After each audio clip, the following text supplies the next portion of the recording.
Vamos a comenzar. En primer lugar, muchísimas gracias al equipo de ATL Capital por participar en el webinar de hoy y sobre todo a nuestro ponente de hoy, José Manuel García Martí, valenciano y en remoto hoy, pero bueno, una persona muy conectada a la Plaza Financiera Valenciana y a la Fundación de Estudios Bursátiles y Financieros y un gran profesional al que hemos visto crecer en el seno de la Fundación. Fue alumno del Máster Bursátil y Financiero y bueno, pues en la actualidad es el responsable de grandes patrimonios de toda España de ATL Capital. Es un gran honor. Muchísimas gracias a todos los que os habéis conectado al webinar de hoy.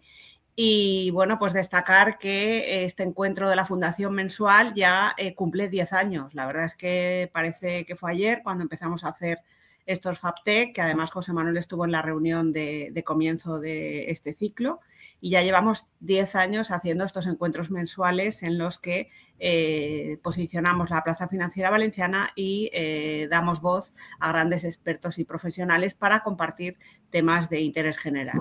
Como os decía, José Manuel estudió Derecho en la Universidad de Valencia, realizó el máster bursátil y financiero y además, bueno, pues diferentes cursos de especialización, el Certified European Financial Analyst y el programa de alta dirección por la London Business School. Destacar que, bueno, pues estuvo en BNP Paribas como director gestor de patrimonios, en JP Morgan Chase y posteriormente fue el responsable de ATL Capital Levante y, como digo, en la actualidad es el responsable de grandes patrimonios de toda España de ATL Capital. Enhorabuena, José Manuel, por toda esa progresión profesional y, sobre todo, enhorabuena por tu compromiso y agradecimiento por tu vinculación a la Fundación como profesor del máster y también como bueno, pues una persona que siempre posiciona el talento valenciano y que, aunque estás en Madrid, lo cierto es que sigues viniendo a Valencia y muy vinculado a todo lo que sucede en la Plaza Financiera Valenciana. Hoy vamos a hablar de perspectivas macro y las perspectivas macro cada vez preocupan más a los inversores. El riesgo geopolítico cada vez cobra mayor importancia en la rentabilidad de las carteras, incorpora volatilidad, incorpora incertidumbre y ahora mismo pues está de máxima actualidad porque tenemos a un Donald Trump que todos los días da titulares en prensa y que preocupa por las diferentes políticas que está llevando a cabo. Muchas de ellas van a ser inflacionistas y esto, bueno, pues también afectará a la rentabilidad de las carteras. Bienvenido, José Manuel, y muchísimas gracias. Bueno, gracias a vosotros, Isabel. Para mí es un placer. Como bien decía Isabel, mi relación con la casa, con la Fundación, es ya de hace muchos años. Yo estudié mi máster de Bolsa y Mercados con ellos en el año 97 y la verdad es que desde hace 10-12 años soy profesor del máster. De hecho, esta tarde pues tengo clases, o sea, con lo cual mi vinculación con la Fundación es tremenda y para mí, como digo, es como mi segunda casa. Yo, si podéis, compartimos ya la presentación. Muy bien. Yo, antes de empezar, que siempre empiezo, porque llevamos ya varios años haciendo este FabTech, ¿vale?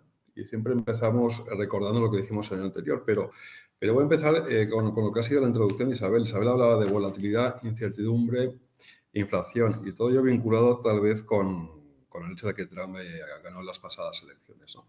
Y sí, este año va a ser un año más volátil, vamos a tener más incertidumbre, la inflación va a ser uno de los principales problemas y Trump va a ser un protagonista destacado en los mercados, ¿vale?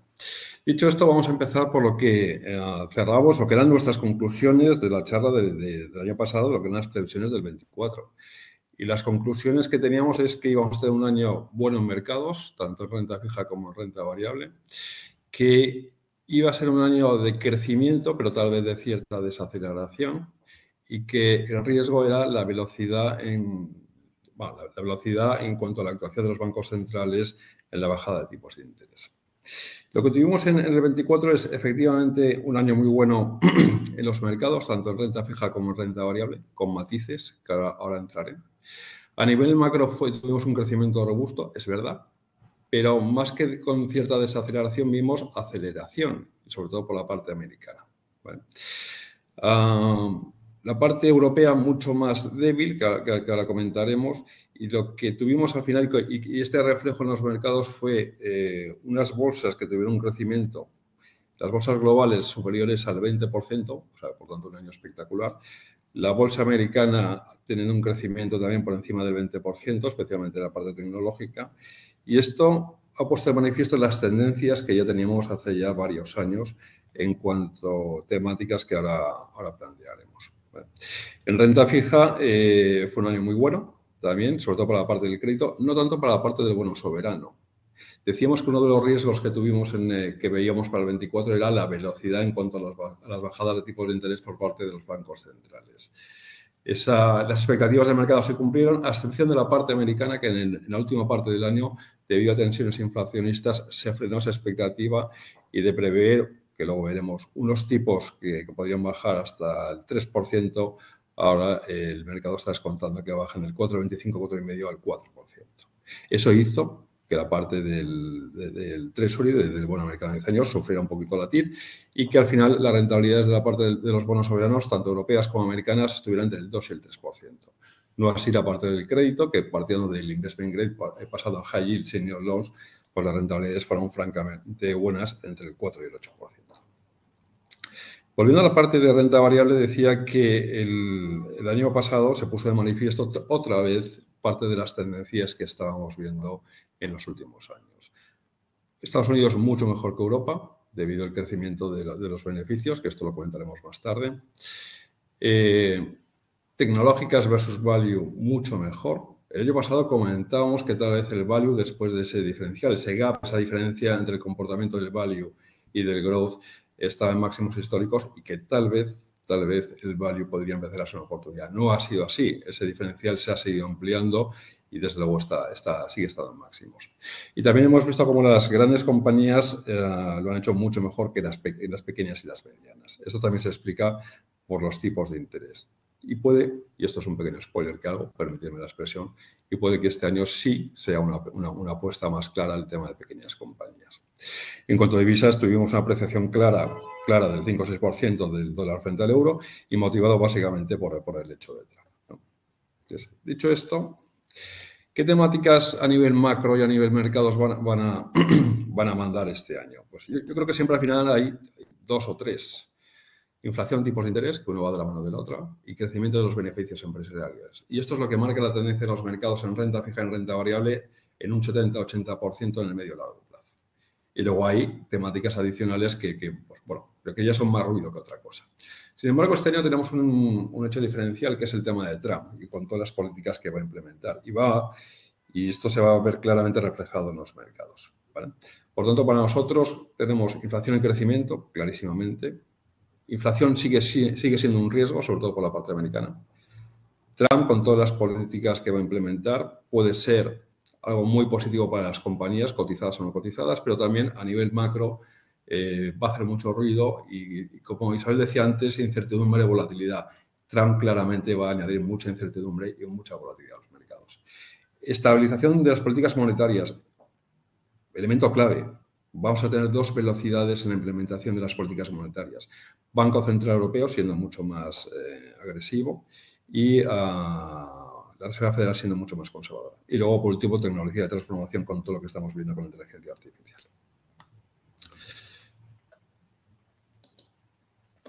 Bueno, crecimiento. 2025 va a ser un año continuista del 2024, claramente. Y 2024 ya fue continuista de lo que fue la clara recuperación del 23, 25 va a ser una senda similar, pero tal vez con un tono más moderado, ¿vale? Vamos a tener un crecimiento con la misma intensidad que tuvimos el pasado ejercicio, en economías avanzadas también un poquito más tenue, sobre todo por la parte americana, que seguirá teniendo un crecimiento robusto, pero algo más suave, y la parte de emergentes pues con la misma intensidad. ¿Qué es lo que estamos viendo aquí?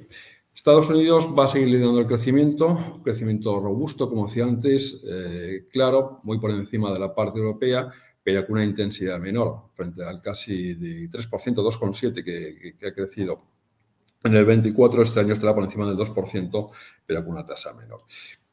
Europa, sin embargo, va a seguir teniendo un crecimiento mucho más tenue, más por debajo de lo que debería ser su crecimiento de equilibrio, Y en la parte de emergentes, pues veremos cómo India coge el relevo de China, ¿vale? India creciendo a tasas mucho más altas de lo que es China. Volviendo a la parte de crecimiento de Europa, Estados Unidos. La semana pasada se publicaron los PMIs, que como todos sabéis miden la actividad económica de un país, ¿no? En Estados Unidos el agregado estaba en 53. Recordad que el PMI 50 es neutro, por encima de 50 estoy creciendo, por debajo de 50 estoy en recesión o en desaceleración, ¿no? Entonces, el agregado, tanto de servicios como manufacturero de Estados Unidos, estaba en 53, con lo cual, como decía antes, prueba inequívoca de que el crecimiento americano es sólido. Sin embargo, en la parte europea, que el agregado, el conjunto de todos los PMIs estaba por encima de 50, ligeramente por 50, había una diferencia, y una diferencia a tener muy, muy en cuenta. El de servicios, Europa es una economía básicamente servicios, estaba por encima de 50, pero el de manufacturas, si bien estaba mejorando, seguía por debajo de 50. Ese es el elemento que nos hace que el crecimiento europeo esté por debajo del 1%, ¿vale? Que ya se vio en el 2024 y lo vamos a seguir viendo en el 2025. Esto es la tendencia de crecimiento a medio y largo plazo, en términos reales, de las principales economías. Y aquí tenemos dos lecturas. Es uno, cómo después de la pandemia alguna economía sí que ha recuperado. Claramente es el caso de la economía americana. Se ve la flexibilidad y cómo se adapta rápidamente la economía al nuevo contexto. Y sin embargo, el resto de economías no se han adaptado y siguen por debajo de su tendencia a medio y largo plazo. Claramente vemos el caso de China, que es la primera, Europa y Japón, ¿vale? La noticia negativa es que no son tan dinámicas como la economía americana. La positiva es que todavía tienen margen de mejora. Bueno, ya pasando a lo que son inflación. Inflación comentaba que es el principal riesgo que vemos de cara al 2025. Ya lo era en 2024, ¿vale? Los datos de inflación el pico lo hicieron a principios del 2023, como consecuencia de 2022. Tuvimos la actuación muy rápida de los bancos centrales. Esos datos de inflación, tanto en Estados Unidos como en Europa, se empezaron a normalizar, pero sin embargo en la parte americana se empezaron a tensionar otra vez a partir del último trimestre del pasado ejercicio. Para este año lo que prevemos es una inflación aportada en la zona euro acercándose o yendo al objetivo del Banco Central Europeo del 2%, y esto al BCE le va a dar mucha flexibilidad a la hora de su política monetaria, y sin embargo en la parte americana vemos una inflación todavía tensionada con una tasa del 2,5%, sin tener en cuenta las políticas de Trump. Esto es lo que ya estamos viendo de los últimos meses. Por eso el tema de Trump lo vamos a tener que seguir muy, muy, muy de cerca. Trump, en términos económicos, bueno, ya sabemos lo que es la política de Trump, sabemos cómo afecta a los mercados por la primera legislatura que ganó. Sabemos que como decía Isabel al principio, va a añadir mucho ruido al mercado, eso es incertidumbre y esa volatilidad. Pero si lo analizamos dentro de los efectos que va a tener, positivos o menos positivos o negativos, efectos positivos, pues una mayor desregulación del mercado. Eso es positivo para las bolsas, claramente, ¿vale? En contraste a lo que está pasando en Europa con esa excesiva regulación que, por cierto, muchos líderes empresariales están poniendo de manifiesto en las últimas semanas, últimos meses, ¿no? Menor regulación, bajada de impuestos, ¿vale? Ya lo hizo en su primer gobierno, la va a volver a hacer ahora. Y mayor gasto. Mayor gasto en la economía en general, pero especialmente en el sector de defensa, ¿vale? Y estas son medidas que van a impulsar a la economía y van a impulsar el crecimiento de las compañías, ¿vale?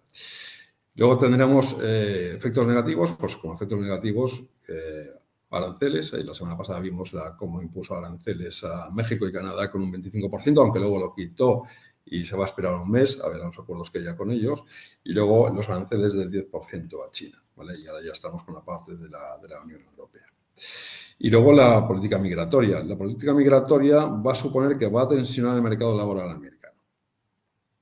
Tanto la política de aranceles como la política migratoria son inflacionistas.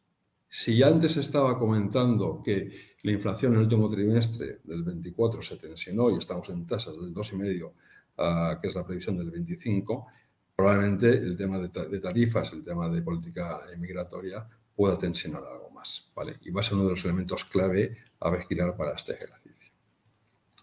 Lo que es la previsión de los tipos de interés, como decía antes, Estados Unidos crecimiento robusto, pero tensiones en la inflación.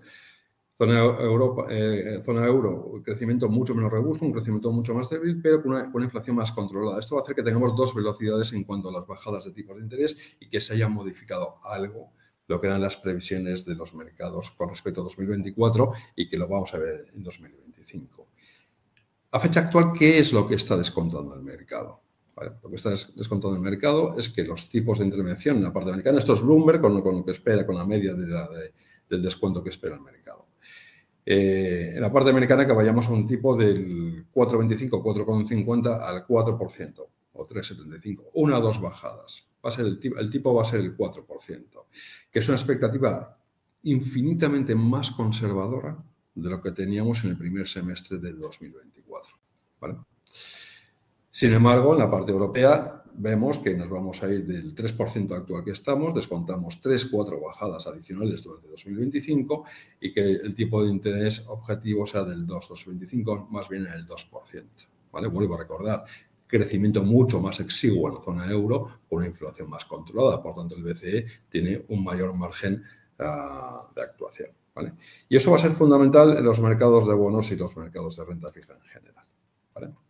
De hecho, para nosotros, y ahora ya me meto en lo que puede ser nuestra previsión de los mercados de cada 2025, de hecho la renta fija, si el 2024 ya era una apuesta clara, 2025 lo va a seguir siendo. Y lo va a seguir siendo con independencia de que los bancos centrales aceleren o no sus políticas monetarias expansivas. Quiero decir, que ya la renta fija me está pagando un cupón interesante, o dicho de otra manera, que el carry ya es tan atractivo que simplemente comprando y esperando, ¿vale?, a vencimiento ya me va a valer la pena. De hecho, las rentabilidades que tengo en la parte de bono soberano, pues dependiendo de la zona euro o la parte americana, va a estar entre el 2,5 y 3,5, o casi el 5% en la parte americana. La parte de crédito, 3,5-4 y yéndome hasta el 6-7% en el high yield, y senior loans me iría incluso algo por encima. Nos parece que son rentabilidades muy atractivas, simplemente, como decía antes, para comprar y quedarme ahí, con independencia de la evolución de los tipos de interés. Estimaciones del crecimiento de los beneficios. Quitando temas políticos, geopolíticos, conflictos y el ruido del mercado, esto nos parece que es la pieza clave, ¿vale?, para marcar la tendencia de los mercados a medio y largo plazo. Y es el crecimiento del BPA. Si no hay crecimiento de beneficios empresariales, difícilmente las bolsas se van a apreciar. El año pasado tuvimos un crecimiento por encima entre el 5 y el 10% a nivel global. Para este año esperamos que sea más intenso, ¿vale? Ese crecimiento lo lideró sobre todo a la parte americana con matices, y este año esperamos que la parte de que los beneficios americanos superen el doble dígito. Europa se quedó muy atrás en cuanto a beneficios, hablamos de un 4-5%, y sí que esperamos que este año sea del 6-7%. ¿Vale? Y luego la parte de emergentes, especialmente la parte de China, vemos un decrecimiento de lo que va a ser el 2025.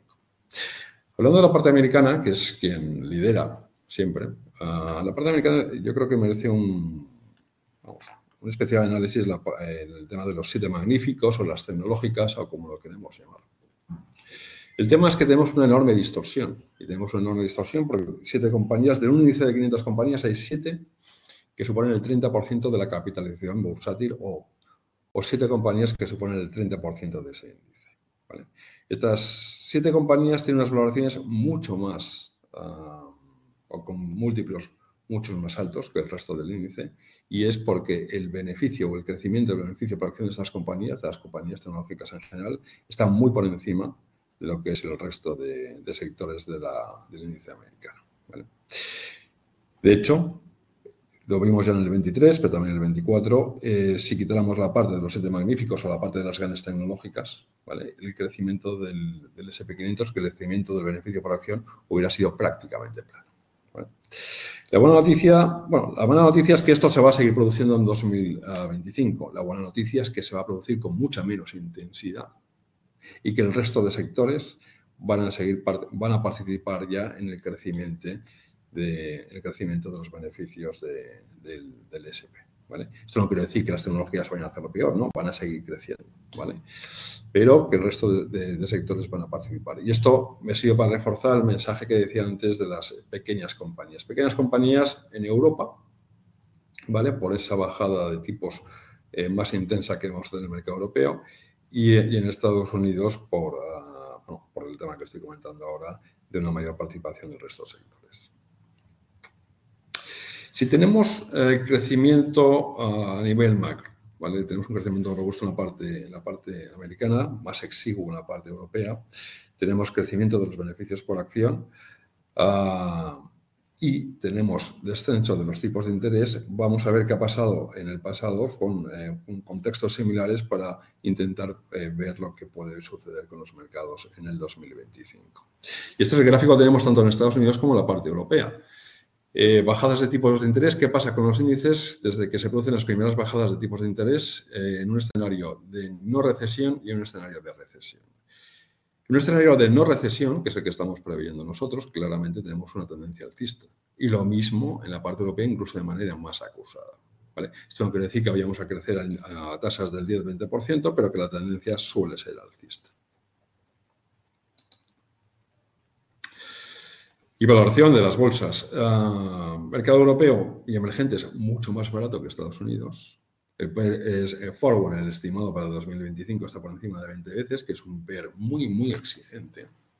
Y ese PER se justifica si se produce el crecimiento de los beneficios empresariales que estima el mercado. Cualquier pequeña distorsión que tengamos ahí causaría volatilidad, seguro. Porque las valoraciones de partida son muy exigentes este año. Venimos de un 2023 que ha sido francamente bueno y un 24 que ha sido igual de bueno para la parte americana. Si vamos al S&P 500, la media tiene un PER estimado 2025 de 20 veces. Si vamos a la parte tecnológica, esos múltiplos de valoración son muchísimo más exigentes. Hay compañías entre 40 y 50 veces. ¿Vale? Y en la parte europea tenemos otra vez la reflexión que nos hacemos desde hace 5, 10, 15 años, y es que el PER sigue estando mucho más barato. La respuesta es muy sencilla. Es simplemente que los beneficios en la parte europea crecen mucho menos que la parte americana y que, por tanto, el inversor está dispuesto a pagar un mayor precio por ese mayor crecimiento. Los dos riesgos fundamentales que veíamos antes. Insisto, Isabel hablaba de volatilidad, incertidumbre e inflación. Inflación es lo que tenemos aquí. Y el principal riesgo que tenemos es volver a un escenario como el de los años 70, ¿vale? Con la crisis del petróleo, donde tuvimos un pico inflacionista muy importante. Los bancos centrales de los distintos países actuaron rápidamente, lograron normalizar esa inflación, pero un pico, o volvió a haber otro pico, y los bancos centrales se habían quedado, permitidme la expresión, o la expresión coloquial, sin munición para volver a actuar. Y en ese segundo pico la economía sufrió muchísimo más. En este caso, los bancos centrales han sido mucho más moderados a la hora de actuar. Han sido rápidos para actuar contra la inflación y moderados a la hora de bajar los tipos de interés, como estamos viendo en Estados Unidos, ¿vale? Eso nos hace prever que el escenario que vamos a tener por delante no se va a parecer al de los años 70, pero ese es el riesgo. De hecho, este es el gráfico de una con la otra, ¿vale? Y el otro riesgo, que es un tema más técnico, hablaba antes que Trump, las políticas que va a llevar Trump a cabo. Trump va a suponer menos ingresos y más gastos. Y ahora un ejercicio muy sencillo. Pensemos en la economía doméstica de cada uno. En nuestras casas voy a gastar más y voy a ingresar menos. Eso quiere decir que voy a ir más ajustado, voy a tener ciertos problemas. Bueno, pues la percepción del inversor es la economía americana va a ingresar menos, bajada de impuestos, y va a gastar más. Y eso es mayor déficit. Y eso se puede trasladar a la prima del bono americano, del bono de 10 años. ¿Vale? Y esto es el gráfico del bono americano del Treasury. Y el primer hito que nos debería preocupar es si la TIR, debido a lo que acabo de comentar, se acerca al 5%, pero sobre todo al 5,5%. Si vamos a una TIR de 5,5% será por tensión en los mercados, porque la percepción de los inversores de lo que es la economía americana no es positiva Y esto nos podría recordar lo que pasó con Elizabeth Truss en UK, en Reino Unido, en 2022, cuando bajó impuestos de manera muy agresiva e incrementó el gasto. ¿Vale? Sería algo parecido. Entonces, por tanto, inflación, y he vigilado muy de cerca la tira del bono americano. ¿Vale? Como conclusiones, ya para terminar o para ir terminando, es primero 2025, año continuista de 2024, crecimiento de las economías, especialmente la americana, pero con algo menos de intensidad, crecimiento muy débil en la zona euro, inflación controlada en la zona euro, algo más tensión en la parte americana, por tanto vamos a vigilarla de cerca, pero dentro de este contexto, mercados, ya lo comentaba antes con el carry, oportunidad de mercados de renta fija. Vemos muy positivamente la renta variable, pero con crecimientos más moderados. Más que ver un 20% que tuvimos en el 23 o en el 24, vemos crecimientos del 10%, ¿vale? De media. Y, bueno, y probablemente tengamos episodios de volatilidad, vamos a tener mucho más ruido que en el 24, mucha más incertidumbre, y ahí mi recomendación sería, pues, aprovechar esos episodios de volatilidad, ¿vale? Y ahora, sin más, entramos en el turno de preguntas.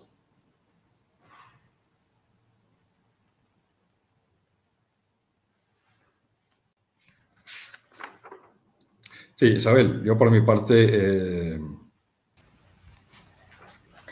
Sí, bueno, agradecer a todos los participantes del webinar, agradecer a José Manuel porque no se puede decir más en menos tiempo, estamos en un entorno complejo y realmente has abordado todos los temas relevantes, desde Estados Unidos, Europa, mercado, renta variable, renta fija, las variables diferenciales que tenemos en este 2025 con respecto a 2024 y con respecto a ejercicios anteriores, y un par de instrucciones. Disponéis de una pestaña en la parte superior que os podéis descargar la presentación de José Manuel por si queréis reposar todos los conceptos que hemos abordado a lo largo del webinar. Y luego también en la parte derecha tenéis un globito en la parte derecha inferior con un chat en el que podéis trasladarnos preguntas. Y ya han llegado algunas. Entonces, voy a comenzar por la primera de ellas, José Manuel. Nos preguntan qué sectores liderarán el crecimiento a partir del segundo semestre de 2025. Bueno, pues mira, crecimientos, o sea, me sale mal decir esto porque es lo de siempre, pero la tecnología va a seguir liderando el crecimiento de los beneficios empresariales. Esto ha sido así los últimos años y va a seguir siendo así. Otra cosa es que quiera comprarse crecimiento con los múltiplos actuales. Eso ya es otro debate, ¿vale? Porque realmente está muy exigente. También por la parte americana, un sector que nos gusta y por esa ralentización en la política de tipos de interés, en la bajada de tipos, es el sector financiero, ¿vale? El sector financiero es un sector que ha sufrido enormemente, pero que nos empieza a gustar. Y luego, pues la energía, que ha sufrido también en los últimos meses, podría ser interesante.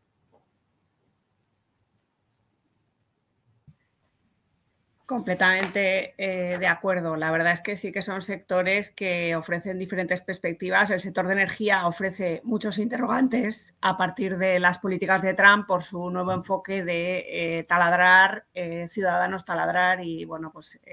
Bueno, perdón. Es que tenía que haber matizado, Isabel. Yo creo que las energías renovables van a sufrir un poquito por Trump, esto es así. Hablaba de las energías tradicionales, que es lo que tú estabas comentando ahora, de las fósiles. Y luego, bueno, pues recientemente la presentación de resultados de Santander sí que ofreció, bueno, pues esos resultados que estabas diciendo después de haber sufrido la banca, pues ahora estamos ya viendo diferentes perspectivas. Nos llega aquí, bueno, una pregunta sobre la acción de Tesla, a pesar del nuevo poder de Elon Musk, que parece ser que ha bajado la cotización de Tesla. Vale, yo creo que, bueno, o sea, y voy a ser muy sincero, hay acciones con ciertas valoraciones que ya se me escapa el porqué, y voy a ser muy franco. Y Tesla es una de ellas, ¿no? Yo creo que Tesla es puramente la expectativa de lo que vaya a ser el coche eléctrico en el futuro. Es verdad que el tema de Elon Musk pues, refuerza la compañía y también no es menos cierto esa cierta caída que ha tenido en las últimas semanas. Yo creo que para el coche eléctrico en general es un tema de ¿me creo las expectativas de crecimiento o no me las creo? Básicamente, porque financieramente Si me voy a los múltiplos tradicionales, pues como decía al principio en la introducción, se me escapa, ¿vale?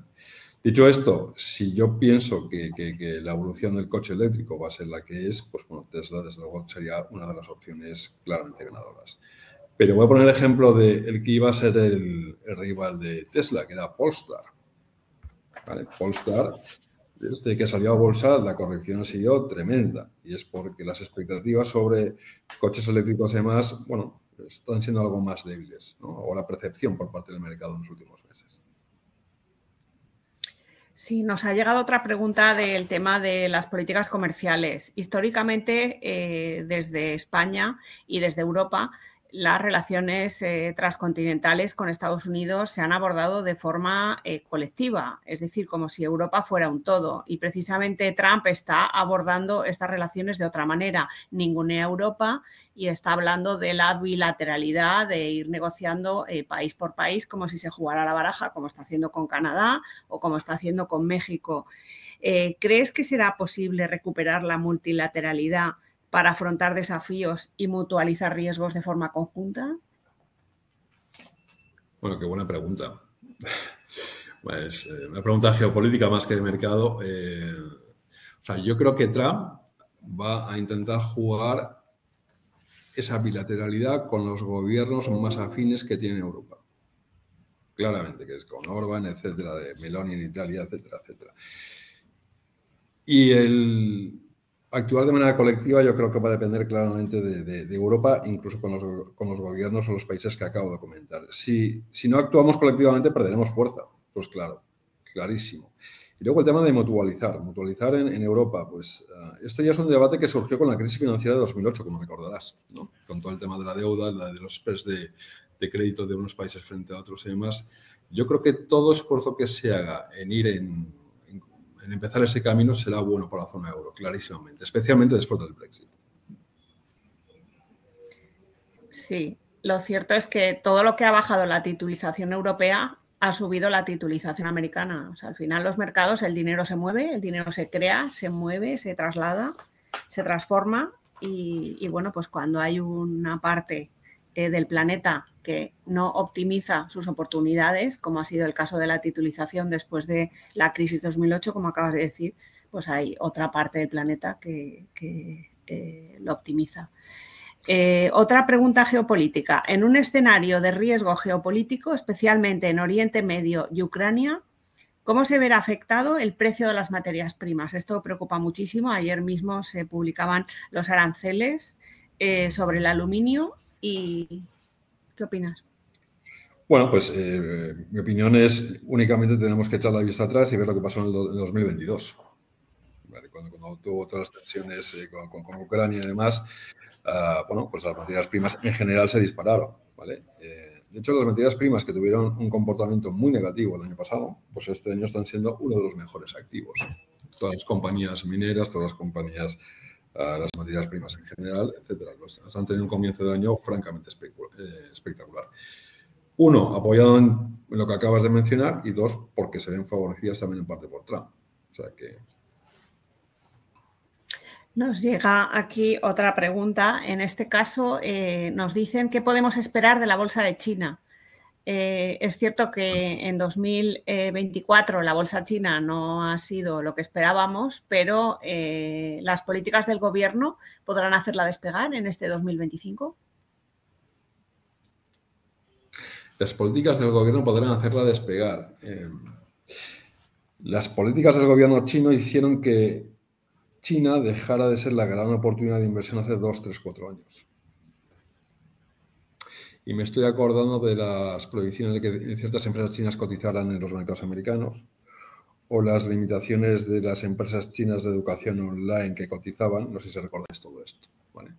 La bolsa china era hace 3 años una de las grandes oportunidades, 1, por valoración, 2, por el crecimiento que tenía la economía china con respecto al mundo, y 3, por el peso que tenía la bolsa china en relación a su PIB, ¿no? Y esto es una de las métricas que siempre se ven en los mercados. De hecho, muchos inversores empezaron a invertir y fue un gran, permíteme la expresión, un gran fiasco. El problema de la bolsa china no son sus compañías, no es si tienen más o menos endeudamiento, no es si su mercado inmobiliario es más o menos débil, que es siempre lo que se comenta. El problema de la bolsa china es que no sabes cómo va a actuar el gobierno chino. Insisto, hace 3 años era la gran oportunidad y por las actuaciones del gobierno chino dejó de serlo. Y de ahí que hayamos tenido ese comportamiento tan negativo en los últimos 2 años. Pero vamos, esto en bolsa y en renta fija china lo mismo. O sea, era una oportunidad clarísima con unas tires por encima del doble dígito en algunos segmentos y que eran, bueno, que las analizabas y era una clarísima oportunidad. Perdón, Isabel, que te corto todo. No, muchas gracias. Ha sido muy claro en la respuesta. Realmente el gobierno chino ofrece muchas incertidumbres y, de hecho, bueno, pues lo refleja también la moneda china, que ellos es una de sus apuestas y la moneda china pues no avanza en el comercio internacional. ¿En qué medida afectará, nos preguntan, a las empresas y al IPC español los conflictos arancelarios? Esto es una preocupación. La renta disponible, la cesta de la compra. Pues hombre, inflación va a haber en Estados Unidos, pero también aquí va a afectar. O sea, yo creo que el tema de los aranceles va a afectar a todas las economías en mayor o menor medida. Ya, el tema de los aranceles es el déficit que tiene Estados Unidos lo tiene con 4 áreas básicamente, que son China, Canadá, México y la zona euro. La zona euro es la última de esas 4, ¿vale? O tengo dudas es entre Canadá y nosotros, pero que no somos el principal, ¿vale? Bueno, yo creo que nos va a afectar, pero también si vamos a nivel más específico dentro de la zona euro, va a haber países que se van a ver mucho más afectados, como va a ser Alemania, por toda la industria del automóvil, Francia o Italia y en mucha menor medida España, ¿vale? Pero desde luego no va a ser bueno para nadie porque va a tensionar.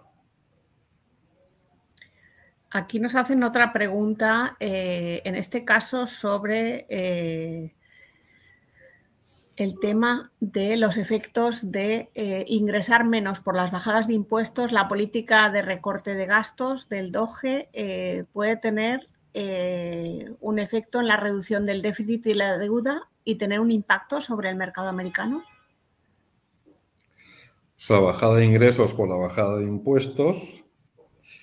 Y luego hablaba también la pregunta de reducción del gasto, ¿por qué? Por el tema de Elon Musk, es lo que me estás diciendo.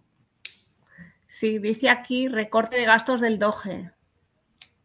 ¿Recorte de gastos del? DOGE, no sé, es dirección, no sé. El Departamento de Eficiencia Gubernamental, Bueno, sí, el que ha Musk, puesto en vale, marcha sí. con Elon Musk, sí, correcto. Vale, eso es, Elon Musk. Bueno, yo creo que lo de Elon Musk, vamos a ver, lo que es clarísimo es que si bajo impuestos ingreso menos, ¿vale? Voy a gastar más, esto ya está claro, y además ya sobre todo en la parte de defensa. Y lo de Elon Musk, pues bueno, está por venir. O sea, es que está por venir. Vamos a ver qué es lo que va a hacer y qué efecto tiene eso en la economía. Por mucho que ajustes el gasto de la administración, y tampoco soy un experto en esto, pero me cuesta ver que ese ajuste del gasto de la administración vaya a ser equivalente a la bajada de impuestos y a lo que voy a dejar de ingresar, ¿vale? Y de hecho la percepción del mercado es otra, porque si no, no podríamos ver posibles tensionamientos en la TIR del bono americano, ¿vale? La TIR del bono, desde que ganó Trump, la TIR está igual un poquito por encima y eso son tensiones o percepción del mercado sobre un posible mayor déficit en la economía americana.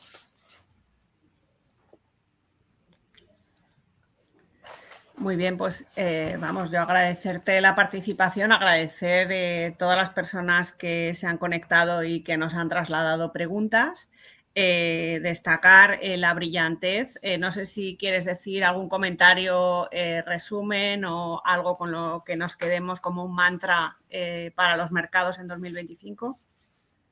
Bueno, yo creo que va a ser un año optimista con los mercados, pero más exigente en cuanto a valoraciones, sí. En renta fija y en renta variable se ganará dinero. Tal vez desconcierta un poquito la rápida subida de este mes de enero de los mercados, pero bueno, veremos. Y lo que sí que es seguro es que vamos a tener picos de volatilidad o mayor incertidumbre o mucho ruido, ¿vale? Yo esa volatilidad, o nosotros esa volatilidad o esa incertidumbre, si se traslada al mercado, la aprovecharíamos pues para tomar posiciones y para invertir, porque el fondo a medio y largo plazo es bueno. Pero un poquito más de prudencia que en el 24.